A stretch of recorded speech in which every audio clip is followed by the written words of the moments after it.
evaluating limits of different functions. So in this video, we are going to solve different types of limits. So you're going to see how you can actually evaluate limit. Just to bring before I solve these, let me just bring a short example. If you have limit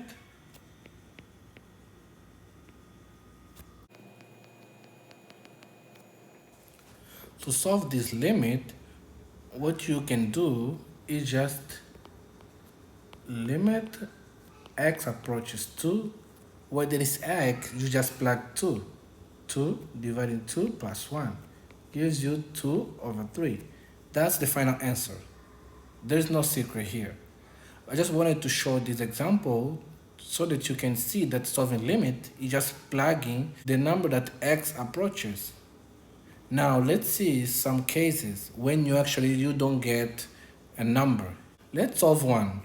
First thing, I plug the number. Limit as x approaches 3. Where there is x, I'm gonna put the number x squared, 3 squared plus 2 times 3 minus 3, 3 minus 3.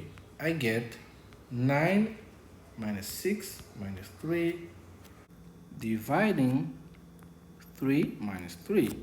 I get 0 on top and 0 at the bottom. I cannot divide 0 by 0. So that means it's an indetermination. It's called indetermination.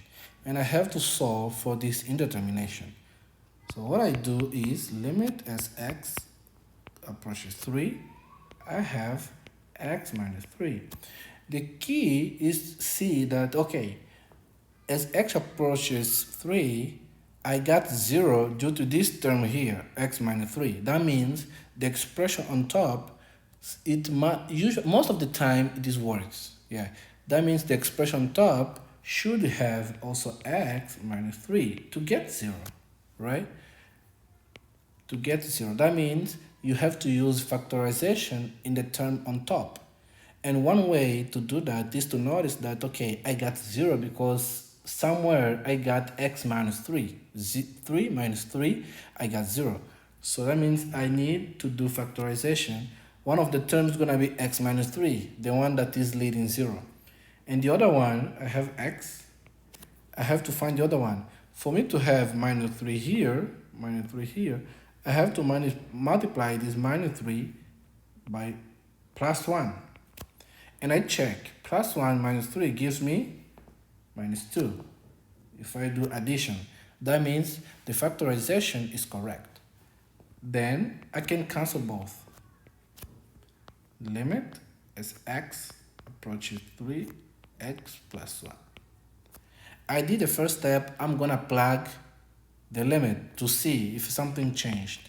I'm going to have limit as x approaches 3, 3 plus 1. I got 4. So this is the answer to the problem because I didn't get any 0 over 0. That problem is solved. Question number 2.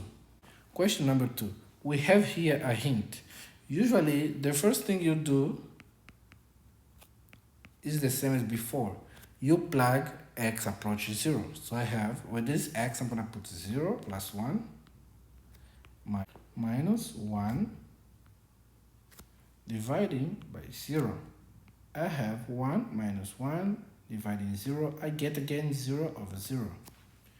Okay, when I have a square root, I just use a conjugate. If you remember, if you have square root of a minus b, the conjugate was square root of a plus b. This is the conjugate. So usually when you have a square root, you multiply the top and the bottom by the conjugate.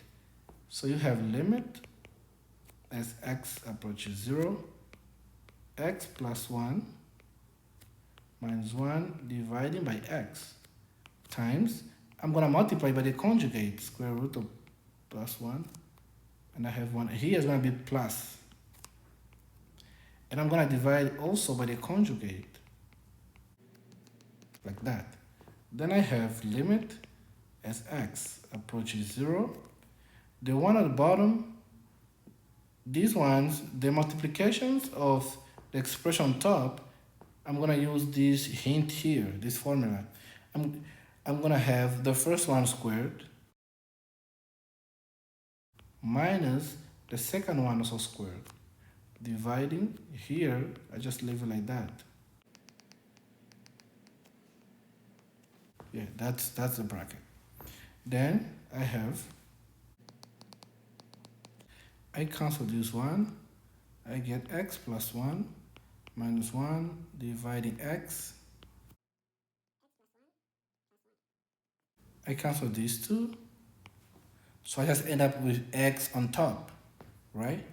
So I have limit as x approaches 0, x divided. If I plug 0, I get 0 on top and 0 multiplying this 0 on bottom, right? So I cancel x with s because it can be cancelled. That means limit as x goes to 0, I get 1 over plus 1. Now I can plug 0 again, plus 1. I get 1, 1 plus 1, 1, 2. So that's the answer. So usually when you have a square root, you use conjugate. Let's move to number 3. The first thing I do with number 3 is also as before, I plug the number 1 minus 1, 1 minus 1, 0 over 0. Again, 0 over 0, that means I need to do something. One way to solve this problem is the one that you know. Just do the conjugate of this and multiply the bottom and top by the conjugate of this expression and you work it. But I want to use a different method so that you can see that there is also another method. It's like, okay, I will get rid of the square root. For me to get rid of the square root, I have to say x equal to t squared, like that, t squared. If I do that, then limit, I have an x on bottom, I'm gonna have t squared minus 1 dividing square root, what is x? T squared minus 1. X approaches 1. I have to isolate t. T is gonna be square root of 1 in this case, of x in this case. When x approaches 1, t is gonna approach 1 too. I can ignore the negative, it's fine. I know here I should get plus or minus, right? But I just ignore minus because x positive, right? So you can just ignore. So then I have t approaches 1. So I'm gonna have limit t approaches 1, t squared minus 1 dividing t minus 1.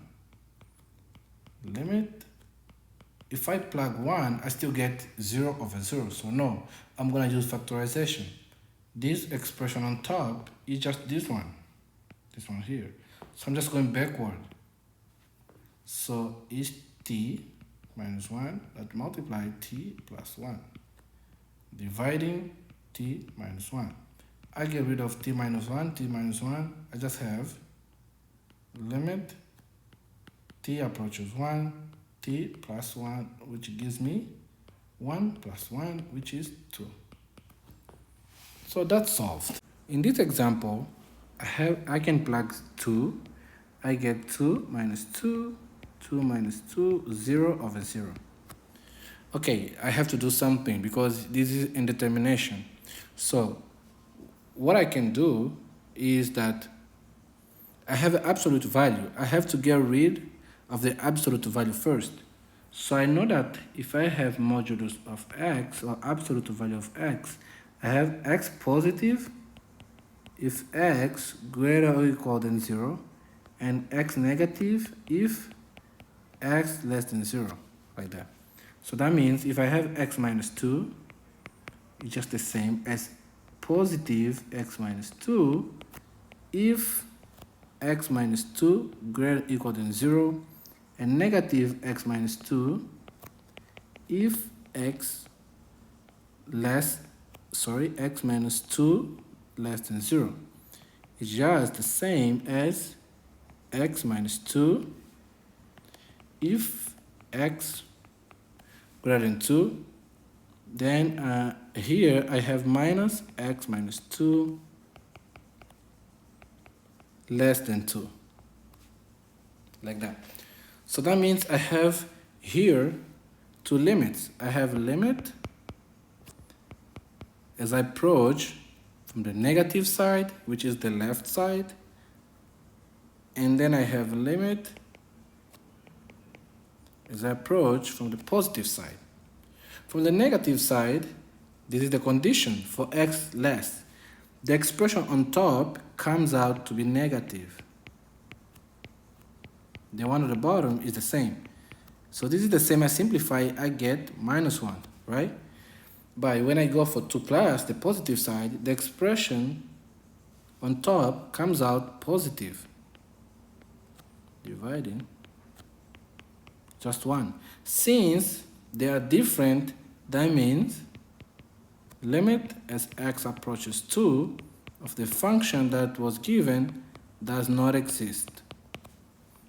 So you should be aware that when you have absolute value, you should evaluate from the left and from the right.